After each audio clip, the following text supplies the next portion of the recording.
대단히 감사합니다. 이렇게 아름다운 예배당을 가지신 여러분에게 다시 한번 또 축하드리고요.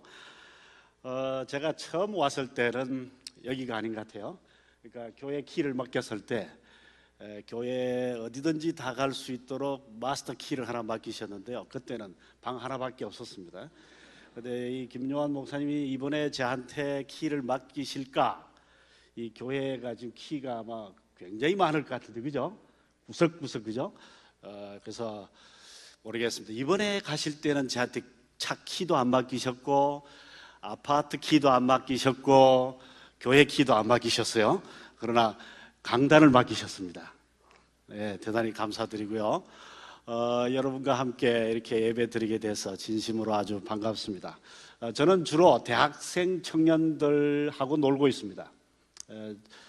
이 나이가 되도록 주로 대학생 청년들을 전도하는데요. 요즘 이 대학생 청년들이 커밍아웃을 하는 청년들이 굉장히 많습니다. 서울에 있는 큰 어느 모 교회에서요, 제가 강의하기 전에 시간을 잠시 달라고 그러더라고요. 제가 시간을 들었는데 나오더니요, 나 지금까지 10년 이상을 예수님을 꼬박꼬박 믿었는데 오늘부터 예수님 믿지 않겠습니다 라고 공개적으로 커밍아웃을 하고 교회를 당당히 걸어나가는 청년을 제가 봤어요. 동성애자들이 가끔 커밍아웃을 합니다.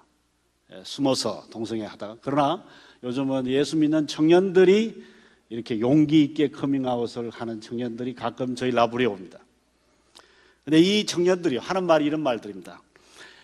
예수님은 좋은데 교회는 싫다 그래요. 왜? 교회가 너무 지저분하고 너무 더럽다는 거죠. 또 이런 말을 합니다. 예수님은 좋은데 예수 믿는 사람들이 싫다 이렇게 말해요. 커밍아웃을 하는 이유들입니다. 그리고는 외국에 있는 교회는 좋은데 한국 교회는 싫다 이렇게 또 이야기도 합니다. 여러 가지 이유로 이 커밍아웃을 하는데요, 사실 이 청년들이 커밍아웃을 하게도 생겼습니다. 여러분도 인정하시죠?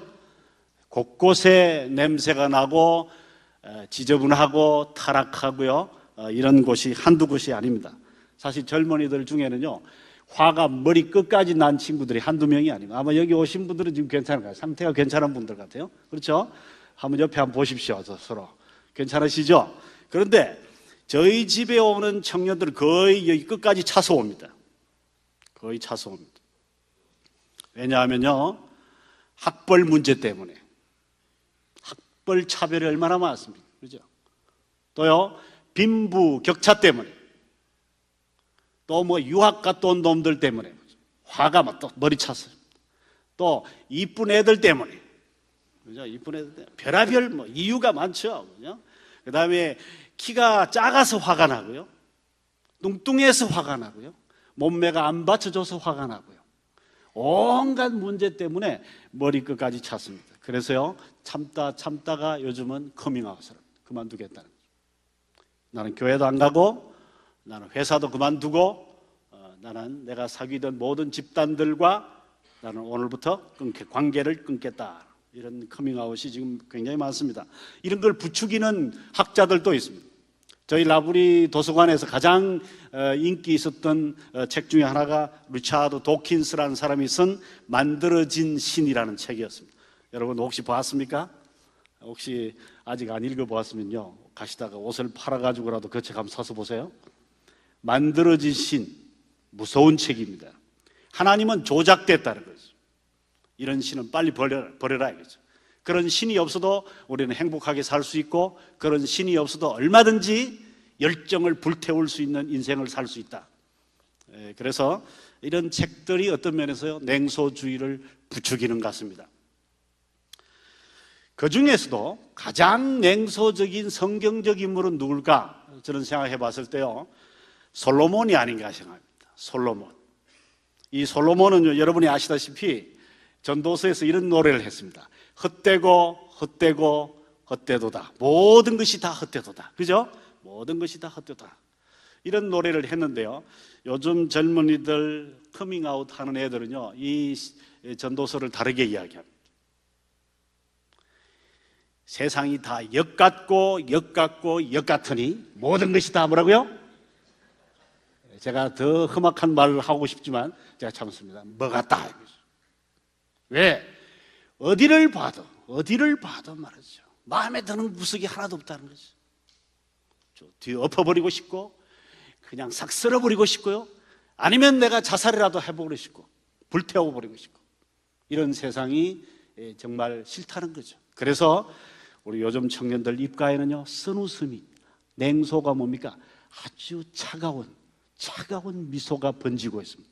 그래 너 잘 믿어 너 잘해 니 해 그럼 니나 잘해 나는 안 할 거야. 이런 아주 사늘한 시니컬한 청년들, 대학생들을 저는 만나면서 이 아이들의 이 병든 마음을 어떻게 고칠까? 해답이 있을까? 만약에 성경에 이런 문제에 대한 해답이 없다면 이게 하나님의 말씀인가? 이 말이죠. 그죠? 하나님의 말씀인가? 이게 만약에 진리라면 이 문제에 대한 대답이 있어야 될 거야 라고 공부를 하다가 솔로몬을 찾았는데요. 이 솔로몬은요 이 시대에 커밍아웃을 하는 청년들보다 훨씬 더 냉소적이라는 걸 저는 발견했습니다. 그 중에 한 구절을 제가 보겠습니다. 여러분과 함께 전도서 9장을 한번 읽어볼까요? 여러분 오늘 순서지에 보면요 제일 뒤에 그게 나와 있습니다. 여러분과 함께 다 같이 한번 읽어보겠습니다. 다 같이요. 어느 성경 이게 좋겠죠? 이게 아마 개역 성경 같은데요. 같이 한번 읽어보겠습니다. 시작.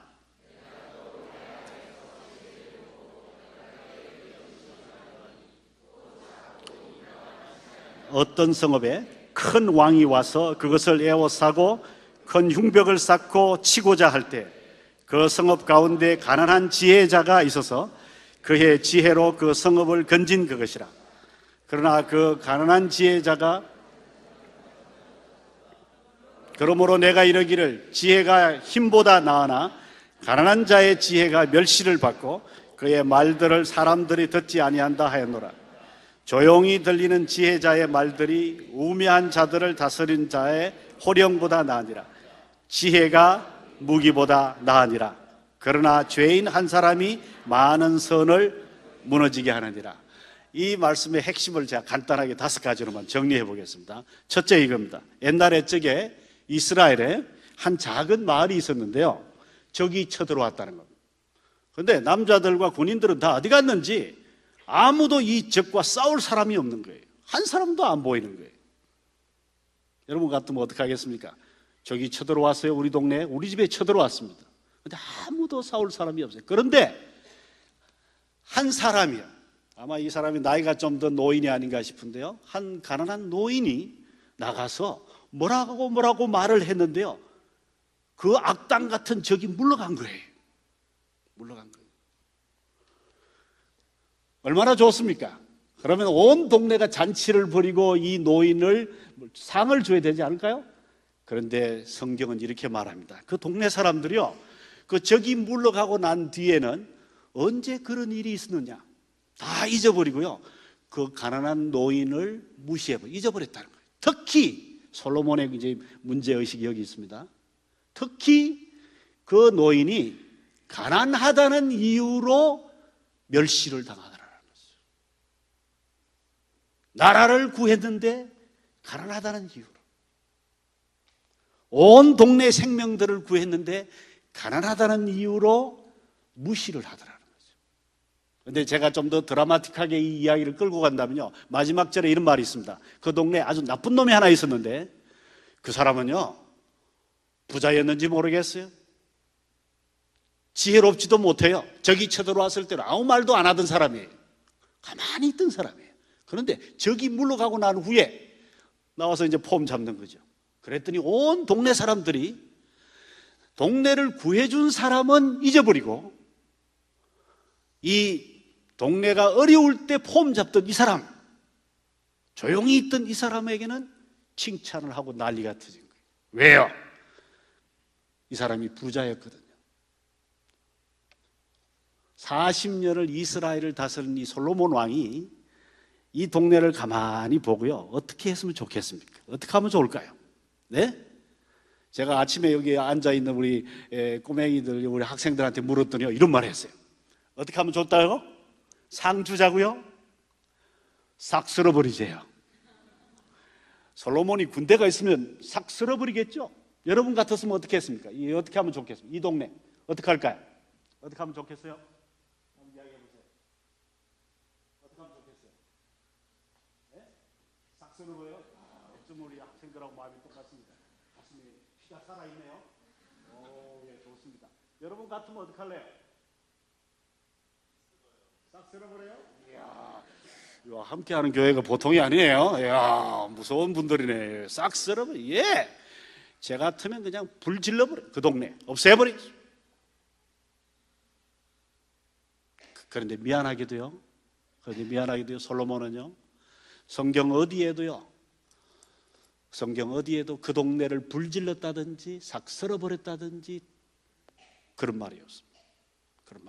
그리고는요, 오늘 이런 화가 머리 끝까지 치밀고 온 세상에 대해서 냉소적이고, 그죠? 불질러버리고 싶은 이런 사람들에게 솔로몬이 대답을 해줍니다. 저는 몇 가지 그런 지혜의 대답을 찾아보려고 합니다. 근데 그 전에 도대체 이런 냉소주의, 이런 건 어디에서 생길까? 요즘 심리학자들과 철학자들이 이 냉소주의의 원인에 대해서 분석하고 있습니다. 세 가지만 간단히 소개합니다. 하나의 사회적인 원인입니다. 여러분도 다 짐작하시죠? 사회적인 원인은 뭘까요? 온 세상이 너무 부조리하고 너무 지저분하고 너무 타락할 대로 타락했고 불공평하다는 거죠. 사실 그렇지 않아요, 그죠? 교회도 그렇습니다. 마음에 드는 교회가 잘 없습니다. 어떤 교회는 타락하다 못해가지고 아주 세상에 아주 신문에 대문짝만하게 납니다. 목사들도 그렇고요. 사기쳤다 그러면 예수 믿는 사람들이고요.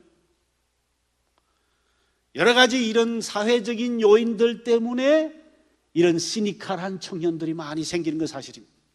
저희 집에는요, 목사님 아들, 딸들, 장로님, 권사님, 집사님 아들, 딸들이요, 한 번은요 5명이 한꺼번에 왔어요. 5명이 왔어요. 물론 다른 교회에서 다 왔어요. 따로따로 왔는데 보니까 목사님 아들, 딸만 5명이 있어요. 근데요, 이 5명 중에요, 5명이 몽땅 아무도 예수님 안 믿는 애들이죠. 그 중에 한 명은요, 28년 동안 자기가 교회를 다녔대요. 자기 말로. 28살이겠죠. 태어날 때부터 믿었으니까. 그런데 자기는 예수님이 좋아서 교회를 다니지 교회가 좋아서 교회 다니는 건 아니다는 거죠. 교회는 아주 싫다는 거죠. 그 중에 한 명은요, 이렇게 말합니다. 나이가 20살이 넘었는데 아버지가 화가 나면 몽둥이로 때리기 때문에 그 아버지가 믿는, 그 아버지가 설교하는 그 예수 나 믿기 싫다는 거죠. 이런 청년들 5명이 왔어요. 이런 청년들 5명. 저는 이런 청년들 수백 명을 만나면서 사회적으로 이 청년들이 화가 나게도 생겼다라는 걸 저는 인정합니다. 여러분도 인정하시죠? 인정하시죠. 세상이요, 얼마나 타락하고 지저분하고 더럽습니까? 역 같은 세상이라는 아이들의 말에 공감되지 않습니까? 그렇죠. 두 번째는요, 이 냉소주의의 친구들은 누군가 하면요, 이 심리학적인 원인들입니다. 심리학적인 원인들은 지금 학자들이 분석을 하고 있는데 그 중에 몇 가지 이론만 소개하겠습니다. 저희 미국 보스턴 라브리의 딕 카이즈라는 간사는 이렇게 말합니다.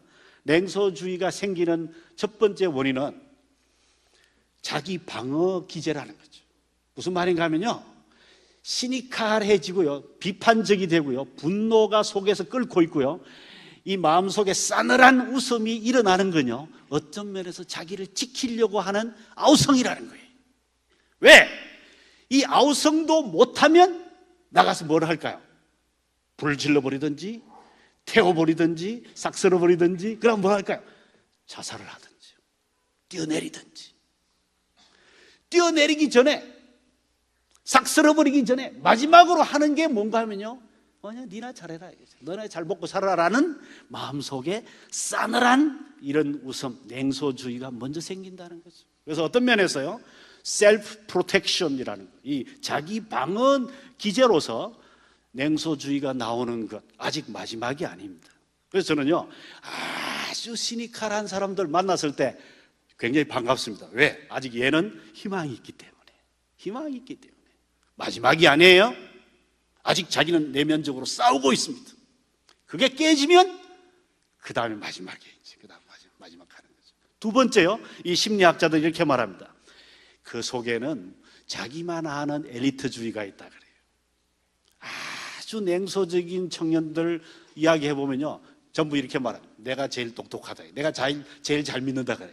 저 어른들 다 지금 지금 다 엉터리다는 거예요. 지 혼자 깨끗하고 지 혼자 잘 믿고 지 혼자 제일 똑똑하다는 거예요.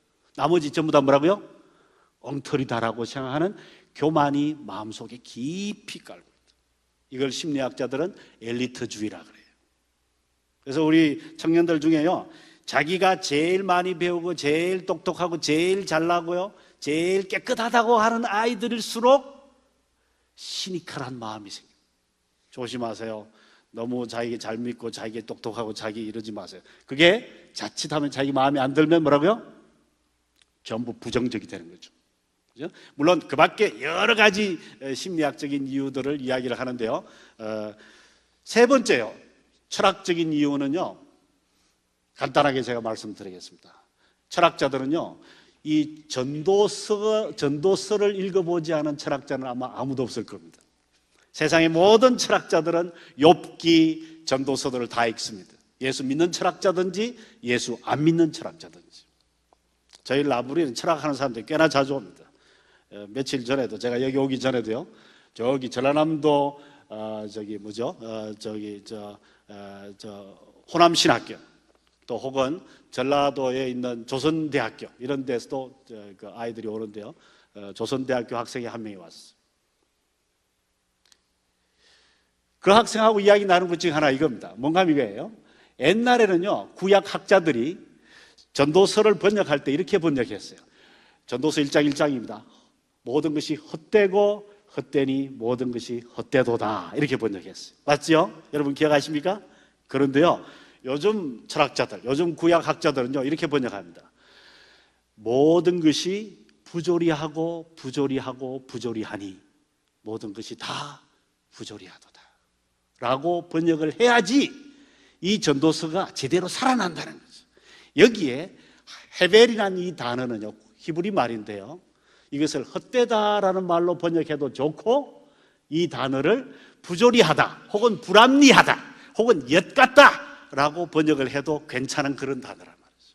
그런데 오늘 만약에 솔로몬이 우리 시대에 살고 있다면 이 단어를 어떻게 쓸까? 뭐라고 번역해요? 이 단어를요, 부조리하고 부조리하고 모든 것이 부조리하다라고 하든지 모든 것이 다 엿같다라고 번역을 하든지 했지 않을까, 이런 생각이 듭니다. 자, 그런 의미에서 이런 냉소주의의 원인은 여러 가지가 있고요, 이 자리에 앉아 계시는 어르신들 중에, 우리 청년들 중에도 마찬가지입니다. 지금 냉소주의는요, 아마 어떤 어르신들이 그럴 거예요. 저게 뭘고 그러실 겁니다. 무슨 말인가 하면 지금 한국교회 시작이에요. 시작에 불과한 문제입니다. 앞으로 이 문제는 더 심각해질 겁니다. 한국교회가 텅텅 빌 때까지 이 냉소주의가 더 발전될 가능성이 있습니다. 연구를 해 주시기 바랍니다. 이 문제에 대해서 해답을 찾아 주시기 바랍니다. 저는 오늘 여러분과 함께 나누고 싶은 게요, 전도서의 솔로몬이 가르쳐주는 해답입니다. 여러분들 다른 해답을 좀 찾아주시고, 만약에 해답을 찾으신 분은 저한테 이메일이나 연락을 해 주시면, 편지로 연락해 주시면 제가 밥 한 그릇 사겠습니다. 네. 자, 그러면 솔로몬이 찾은 해답은 뭔가? 제가 시간 관계상 간단하게 5가지만 말씀을 드리겠습니다. 제가 우리 목사님들한테 들었는데요, 이 교회 좋은 점이 소그룹이라면서요.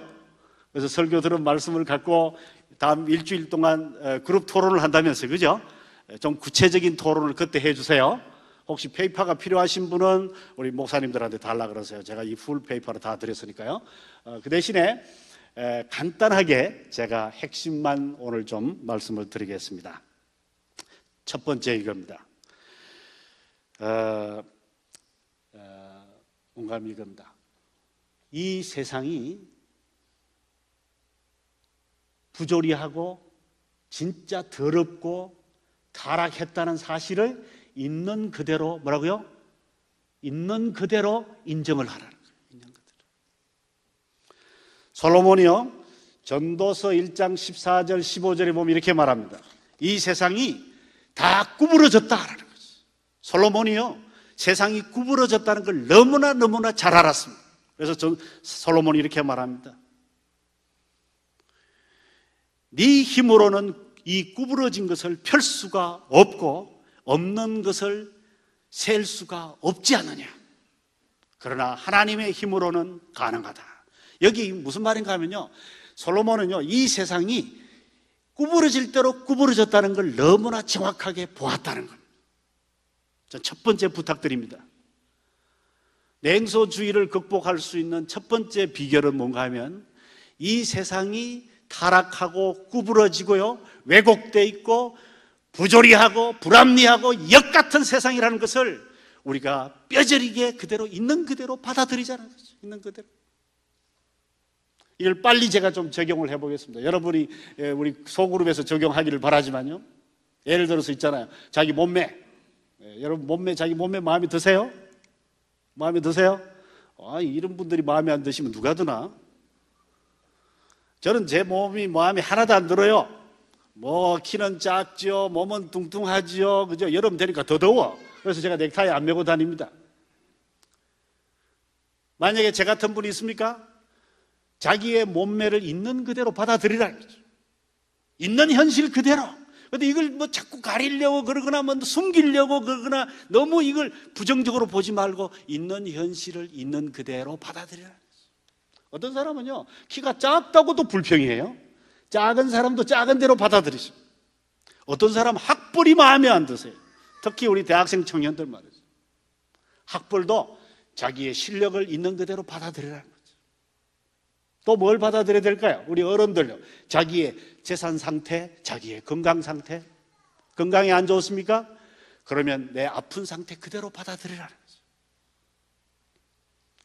이 냉소주의에 빠진 청년들이 제일 문제가 뭔가 하면요, 자기가 병이 있는 줄 몰라요. 자기 현실을 안 받아들이려고 그래요.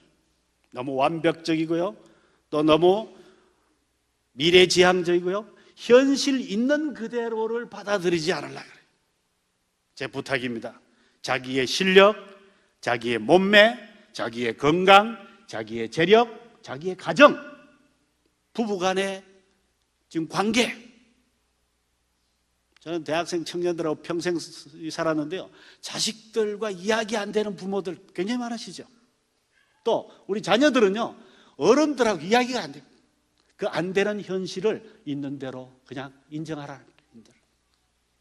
근데 우리는 너무너무 숨기고 살아요. 너무너무 자기 현실을 감추고 살아요. 너무너무 숨기고 살아요. 너무 감추고. 그러지 말고 뭐라고요? 있는 대로 나는 이렇습니다라고 인정을 하시는 게 제일 첫 번째로. 그래서 이 솔로몬 같으면요, 어떤 면에서 이 세상이 꼬부라졌다는 거예요. 저는요, 사실 이 꼬부라진 게 마음에 하나도 안 들어요. 제 안경을 보세요. 이 안경, 제가 안경을 아침에도 이야기했지만요, 이 안경요, 저는 안경 사이에 혹시 누가 계시면 이게 좀 이렇게 좀 펴질 수 있도록 해주면 얼마나 좋을까요? 근데 꼭 꼬부러지게 이렇게 만들어 놨어요. 근데 이걸 제가 그럼 마음대로 막 펴버릴까요? 펴버리면 부러지죠. 그러니까 꼬부라진 이 상태를 그대로 받아들이고 사는 것이 제일 좋다는 거죠. 이것도 마음에 안 들어요. 이것도 왜 이렇게 꼬부라졌는지 모르겠어요. 그래서 제가 펴버릴까요? 다 부러집니다. 우리는요, 사실은 불질러버리고 깨버리고 부수고 싶고요, 날려버리고 싶고 이런 게 한두 가지가 아닙니다. 제발 부탁입니다. 있는 현실을 있는 그대로 그냥 인정하시고 그대로 받아들이세요. 예수님도요, 자기가 겟세마네 동산에서요, 아버지, 내가 이 잔을 마셔야 됩니까? 마시지 말아야 됩니까? 고민에 빠졌죠. 예수님이 뭐라 그랬습니까? 만약 이것이 내가 이 잔을 마시는 게 죽음의 잔입니다, 십자가의 잔입니다, 이걸 마시는 게 내 하나님의 뜻이면 내가 그대로 하겠습니다. 그죠? 그리고 예수님이 그 십자가의 잔, 죽음의 잔을 예수님이 마신 것처럼 있는 현실, 하나님의 뜻을 그대로 받아들여요. 왜냐하면요, 두 번째 이렇게 이야기합니다. 이 꼬부라진 건요, 하나님이 뭐라 그런가 하면 내가 꼬부라뜨렸다 이렇게 말해요, 솔로몬이. 사실요, 우리 교회가 타락한 게 하나님이 이렇게 했습니까? 하지 않았어요. 내 건강이 이렇게 된 게 하나님이 그렇게 했습니까? 아니에요. 이 세상이 다 이 모양이 된 게 하나님이 이렇게 했습니까? 아니에요. 그런데요, 왜 하나님이 자기가 내가 꼬부러뜨렸다 이렇게 말하는가? 학자들이 이렇게 말합니다. 이 세상에 이 굽은 것들이 원인이 무엇인지를 밝히기가 힘들기 때문에. 어떤 때는요, 이게 부모님 탓 같아요. 그런데 알고 보면요, 부모님도 어쩔 수 없이 그랬어요. 어떤 때는요, 이건 틀림없이 네 탓 같아요. 네가 잘못한 것 같아요. 그런데 알고 보면요, 걔도 무슨 사정이 있는 거예요. 그렇죠? 그래서 하나님이요, 이걸 누구 탓으로 돌리지 않고 하나님이 책임지시는. 그래서 이건 내가 꼬부라뜨렸다 이렇게 말해요. 그리고 내가 꼬부라뜨렸기 때문에 이것을 펼 수 있는 사람도 나밖에 없다 이렇게 말해요. 나밖에 없다. 그래서 두 번째 지혜입니다. 두 번째 지혜가 뭔가 하면 이겁니다. 두 번째 지혜가 뭔가 하면 이겁니다. 모든 걸 다 네가 다 고치려고 하지 말라는 거예요. 다 고치려고 제발 하지 말라는 거예요. 하지 말고 내가 할 수 있는 만큼만 하라는 거예요. 할 수 있는 만큼. 할 수 있는 만큼. 여러분, 젊은이들의 특징이 뭔가 하면요, 그냥 확 그냥 한꺼번에 돈 있으면 어떻게 해요? 돈만 있으면 나한테 돈만 들려주세요. 어떻게 해요? 싹 고치겠습니다. 그러죠? 만약에 돈만 주면 아마 내일 싹 고칠 거예요. 어떤 사람이 이렇게 말합니다. 나한테 힘만 주세요. 권력만 주시면 제가 싹 고쳐놓겠습니다. 예, 힘하고 돈만 주면 온 세상이 난리가 나겠죠. 그죠? 솔로몬보다 돈 많고 힘 있는 사람 누구였을까요? 그렇죠? 솔로몬 세상의 가장 부자였습니다. 군대가 넘쳐났습니다. 그런데 솔로몬요, 그 힘과 돈으로요, 한꺼번에 다 고치려고 하지 않고 내가 할 수 있는 만큼만 했습니다. 할 수 있는 만큼. 제발 부탁입니다. 이 세상에요, 화끈하게 고치고 싶은 게 한두 가지겠습니까? 그러나 하나님은 우리들에게 그렇게 맡기지 않습니다. 네가 할 수 있는 만큼만 하라. 네가 할 수 있는 만큼만 고쳐라. 그래서 모든 걸 다 고치려고 하지 마세요. 저는요, 며칠 전에 한 군인이 저희 집에 휴가 온 걸 봤습니다. 휴가 와가지고 저희 집에서 같이 지냈는데요. 아니, 군인이 휴가를 와서 왜 우리 집에 있을까요? 그죠? 자기 집에 안 가고, 그죠? 군인이 자주 나오는 것도 아니고요. 오랜만에 휴가를 나왔는데요, 우리 집에 와 있었어요. 어떤 사람 와서 그래요. 너 왜 너네 집에 안 가고 왜 여기 있나 그래요. 참 그 사람 사정도 모르는 소리를 하는 거예요. 왜 그랬을까요? 이 군인은요, 군대 가기 전에 저희 라브리를 왔는데요. 라브리를 왔는데 그야말로 찢어질 대로 다 찢어진 인생이었어요. 나이 약관 19살이에요. 19살, 20살, 지금 갓 20살 될 놈 그런 나이에 아직 대학도 입학을 못했는데, 여러분 지금 이제 시험을 봐야 되겠죠. 그런데 이 청년이요, 죄라는 죄는 다 지었고요, 다른 사람한테 사기당할 건 다 사기당했고요, 무시당할 건 다 무시당하고, 이런 청년이 왔어요. 이런 청년이 왔는데 제가요, 처음에는 걔 만나는 게 겁이 나가지고 안 만났어요.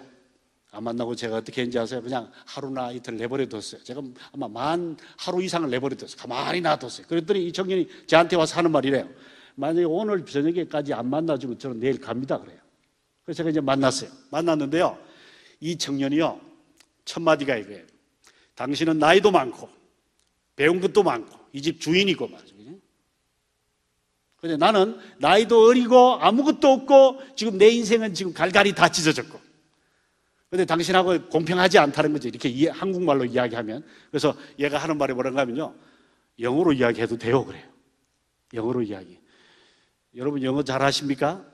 저는요, 일반 영어는 제가 듣습니다. 그런데요, 얘는요, 말마다 욕을 하는데요, 제일 알아듣기 힘든 게 욕이었습니다. 온갖 종류의 욕. 여러분 혹시 영국 욕하고 미국 욕하고 다르다는 거 아세요? 온갖 욕이 다 다르다. 뭐 fuck you 이거 보통이고요. 온갖. 제가요, 그날 저녁에 몇 시간 이 청년하고 이야기를 하는데요, 그야말로 분노가 여기까지 찼어요. 여기까지 찼어요. 그 다음에요, 세상에 대해서요, 냉소적인 비웃음은 말도 못해. 뭐 교수님에 대해서, 목사님에 대해서, 세상에 대해서, 부모에 대해서. 제가요, 그 청년을 저희 집에 그때 한 일주일 데리고 있으면서 전도를 해서 이제 예수님 믿고 다시 믿기로 하고 군에 갔습니다. 근데 그 청년이 저희 집에 왔어요. 저희 집에 이제 휴가를 받아서 저희 집에 왔는데요. 이 청년이 군에요. 군에 갔는데요. 군에 이제 배치를 딱 받아갔더니 화장실이 7개가 있는데 그 부대에 겨울에 배치를 받아갔는데요. 7개가 있는데요. 추운 겨울에 얼어가지고 5개가 막히고 2개만 뚫려 있었대요. 그런데 이 청년이 자기 노는 시간에 하나씩 뚫기 시작한 거예요. 제가 면회를 한번 갔더니 그 중대장님이 하는 말이 도대체 이런 놈이 어디에서 왔는지 모르겠대요. 왜요? 그랬더니 이 5개 화장실을 하나씩 뚫는데요. 한 달이 걸려가지고 이 5개 화장실을 다 뚫어가지고 7개가 화장실이 돌아가도록 만들었다는 거지, 이 청년이. 그래서 제가 이번에 왔길래, 야, 너무 그러지 마라. 너 예수 믿는다고 부대에서 뭐 너무 모범생으로 살라고 말이죠. 화장실 막힌 거 다 뚫고, 그 다음에 뭐 양말 뚫어진 거 다 꼬매주고, 그 다음에 전기불 켜졌으면 다 꺼주고, 너 제발 너무 그렇게 피곤하게 살지 마라. 네 할 수 있는 만큼만 해라. 그랬더니요, 아니요, 우리 중대장님의 기대가 있습니다. 그래요. 근데 그 중대장님이 사실은 이 청년이 너무 고마워가지고, 너무 귀여워가지고, 원래 보직이 뭔가 운전병이에요. 근데 보직을 바꿔가지고 자기 옆에 갖다 놨어요. 행정병으로. 그래가지고 이 중대장님이 특별 사랑하는 아이예요. 특별 사랑하는 아이예요. 특별 사랑해 주니까 어때요? 더 잘하고 싶은 거지. 더 잘하고 싶은. 그래서 제가 그랬어요. 제발 그렇게 하지 마라. 이제는 화장실이 좀 막혀도 내버려둬. 그죠? 전기불 좀 많이 켜져 있어도 일일이 다니면서 다 끄지 마. 우리 교회도 그런 성도 계시죠? 나 좀 굉장히 감사하게 생각합니다. 막 찾아다니면서 모든 전기를 다 끄고요, 다 해줍니다. 예, 좋습니다. 근데 너무 그러지 않으셔도 돼요. 할 수 있는 만큼만 다 고치려고 하지 말고 뭐라고요? 할 수 있는 만큼. 혹시 여기 부부들 앉아 계시죠? 옆에 있는 부부의 습관, 말버릇, 행동, 음식 이런 거 다 마음에 드세요? 근데 마치요, 우리 결혼 생활 오래 하면 알죠? 어떻습니까? 마치 결혼한 목적이 아내의 나쁜 습관을 고치려고 결혼한 것처럼 다 고쳐주려고 그래요. 그러다가 뭐 엄청 싸웁니다. 어떤 아내는요, 남편의 못된 습관을 다 고치려고 하다가요, 부부싸움 얼마나 많이 하는지. 제발요. 우리는 결혼한 목적이요, 상대방을 다 뜯어 고치려고 결혼한 게 아니에요. 우리는 왜 결혼했죠? 사랑하기 위해서. 못난 거, 더러운 거, 모자라는 거, 그걸 사랑하기 위해서 결혼했습니다. 그렇죠? 그런데 우리는 모든 걸 다 뜯어 고치려고 그러면 해결이 되지 않습니다. 이게 두 번째 해결책입니다. 두 번째 해결책. 첫 번째는 뭐라 그랬죠? 있는 현실을 그대로 받아들여라. 두 번째는 뭐라고요? 다 고치려고 하지 말고 할 수 있는 만큼만 해라. 할 수 있는 만큼. 이게 솔로몬이 가르쳐주는 거예요. 누가 다 할 수 있다고요? 하나님은 다 할 수 있습니다. 하나님은 다 고칠 수 있지만 나는 다 고칠 수가 없어요. 나는 다 고치려고 하는 것 자체가 잘못된 거예요. 세 번째는 제가 좀 간단히 씁니다. 세 번째 뭔가 이겁니다. 세 번째 비결은 뭔가 하면요, 작은 것을 즐거워하라는 겁니다. 이 냉소주의자들이 빠져있는 함정이 뭔가 하면요, 한꺼번에 싹 고치고 싶은 거예요. 한꺼번에. 그런데요, 솔로몬은 오늘 뭐라 그런가 하면요, 한꺼번에 네가 고칠 수 없고, 만약에 그렇다면 어떻게 할 거냐? 자살할 거냐? 다 태울 거냐? 그럴 수 없을 바에는 어떻게 해요? 작은 걸 즐거워하는 비결을 배우라는 거예요. 그래서 이 전도서를 읽어보면요, 이 전도서를 허무하다는 이 책 속에요, 정말 재밌게도요, 3번이나요 뭐라 그런지 아세요? 인생을 즐겁게 살아라고 3번이나 이야기합니다. 오늘 여기 9장에 보면 이런 말이 있습니다. 제가 읽어드리겠습니다. 여기 9장 7절에 한번 볼까요? 혹시 성경 있는 사람은 한번 보세요. 너는 가서 기쁨으로 내 음식물을 먹고 즐거운 마음으로 내 포도주를 마실지어다. 또 이렇게 하죠. 그 다음에 8절 볼까요? 내 의복을 희게 하며 내 머리에 기름을 바르고. 9절은 더 재미있습니다. 9절은 뭐라고요? 네 사랑하는 아내와 함께 즐겁게 살지어다. 이렇게 말하고요. 10절에 보세요. 내 손이 힘을 얻는 대로, 일을 얻는 대로 힘을 다하여 할지어다. 여기 보면요, 여기 보세요. 여기 보면 정말 힘이 들 때 뭘 하라 그래요? 맛있는 밥 한 그릇을 사 먹고, 정말 힘이 들면 장롱 속에 넣어놨던 좋은 옷을 꺼내서 한번 입고, 아마 여기 있는 우리 자매들, 우리 여성도들 중에는 진짜 아주 야하고 아주 좋은 옷 한 벌씩 있죠, 그죠? 근데 그걸 교회에 입고 놀 수 없어. 이제 교회에 입고 오면 다 난리가 날 것 같아, 그지? 그래서 숨겨놓은 옷 있죠? 그거 꺼내가지고 한번 입고 다니라 이 말이에요. 혹시 빨간색 구두 사놨죠? 빨간 구두를 사놨는데 입고 왔다가 교인들이 다 놀랄까봐 멋있는 구두 있죠? 오늘은 노란 거 신고 왔네, 그죠? 네? 여기 노란 거 신고 왔네. 아무도 빨간 구두를 안 신었어. 여기 한 분 계시네. 오, 예, 좋습니다. 자기가요, 일상적으로 내가 정말 하고 싶었던 것 중에 하나를 하라는 거지. 어떤 사람은요, 포도주를 한 잔 마시고 싶으면 포도주를 한 잔 하라고 여기 그러죠. 저는요, 솔직히 말해서요, 설악산 산속에 살면서요, 수많은 대학생 청년들에게요, 포도주를 많이 마셨습니다. 포도주 대접을 많이 했어요. 왜요? 야, 너 자살하기 전에 한 잔 해라 그랬어요. 야, 자살하는 것보다는 한 잔 하는 게 어떠냐? 그러면 한 잔 하고 자살 안 해요. 제가요, 또 여기 전도서가 솔로몬이 뭐라 그런지 아세요? 솔로몬이 뭐라 그런지 아세요? 아내가 있는 사람, 남편이 있는 사람은 그 남편과 아내 사이 즐기라 이거죠. 왜? 싸우고 이혼하고 마지막 단계를 가기 전에 둘이서 즐겁게 지낼 작은 걸 찾아, 접촉점을 찾아라는 거죠. 작은 접촉점. 아내에게서 좋은 점이 뭔지, 남편에게서 아름다운 점이 뭔지 그걸 찾아보라는 거죠. 찾아보라는 거죠. 사실요, 제 인생은 설악산에서 20년 동안 사실은 이런 세 번째 지혜가 제일 마음에 들었어요. 사실은 첫 번째요, 받아들이는 거 지 할 몫이고, 그죠? 그다음 두 번째요, 고치는 것도 지 할 몫이에요. 근데 세 번째는 제가 도와줄 게 많았습니다. 제가 도와줄 일상적인 즐거움, 그죠? 작은 즐거움을 찾는 것, 한탕을 찾지 말고 말이죠. 작은 걸 찾는 것. 저 부탁입니다. 마지막 커밍아웃을 하기 전에, 예수님을 버리기 전에, 혹은 세상을 불지르기 전에, 회사를 뛰쳐나오기 전에, 그죠? 부부간에 마지막 결단을 하기 전에 여러분이 해야 될 일이 뭘까요? 작은 아름다움이 뭔지를 찾아내시길 바랍니다. 저 사람의 매력이 뭘고, 저 사람의 아름다운 점이 뭔지를 찾아서 그걸 즐겨보시기를 바랍니다. 이게 솔로몬이 우리들에게 가르쳐주는 냉소주의를 극복하는 세 가지 지혜입니다. 물론 네 번째는 이런 겁니다. 네 할 일을 찾아서 조금 해라. 다섯 번째는 뭔가 하면요, 이 세상에서 가장 지혜로운 일이 뭐냐? 그 다섯 가지를 이야기하는 중에, 솔로몬이 여러 가지를 이야기하는 중에 다섯 가지만 제가 소개하겠습니다. 이런 겁니다. 하나님이 없는 공부는 아무리 해봤자 결국 허무하다 이거죠.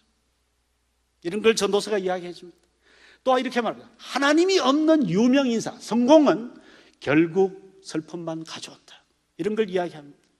하나님이 없는 쾌락은 결국 실망으로 끝난다. 하나님이 없는 영생은 불만족으로 끝나고, 하나님이 없는 종교는 공포로 끝나고, 하나님이 없는 지식은 결국 허무한 거다. 이런 게 전도서가 가르쳐주는 지혜입니다. 그래서 결론적으로 말씀을 드리면요, 솔로몬은 냉소주의를 극복하는 비결은 뭔가 하면요, 무기보다 강한 지혜를 가지는 거라고 합니다. 지혜. 그 지혜가 뭐냐? 예수님이 가지신 지혜입니다. 그 지혜가 뭐냐? 이겁니다. 하나님께 순응하는 겁니다. 하나님께 순응. 그걸 쉽게 말하면 이렇습니다. 있는 현실을 그대로 받아들이고. 두 번째요, 뭐라고요? 내가 다 고치려고 하지 말고 할 수 있는 만큼만 하라는 거죠. 그 다음에 조금 더 하고요. 세 번째는요, 일상적인 작은 즐거움을 찾아보라. 어떤 사람은 포도주 한 잔 마시는 게 즐거움일 거고, 어떤 사람은요, 옷 한 벌 꺼내서 입는 게 즐거움일 거고. 그래서 저희 라브리에서 이렇게 말합니다.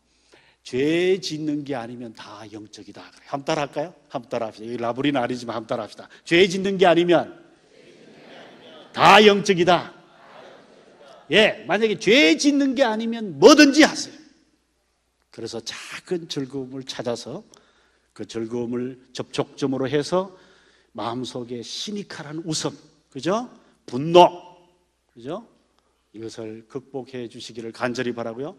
앞으로 저는요, 이것이 우리는 시작에 불과하다고 봅니다. 앞으로 아마 더 심각한 냉소주의가 한국 교회를 덮칠 때 여러분들이 그 지혜의 해답을 주시기를 간절히 바랍니다. 그리고 더 좋은 해답을 찾으시면 저한테 보내주세요. 제가 밥 한 그릇 사겠습니다. 네, 조용히 이 시간에 한번 같이 한번 기도를 하도록 하겠습니다.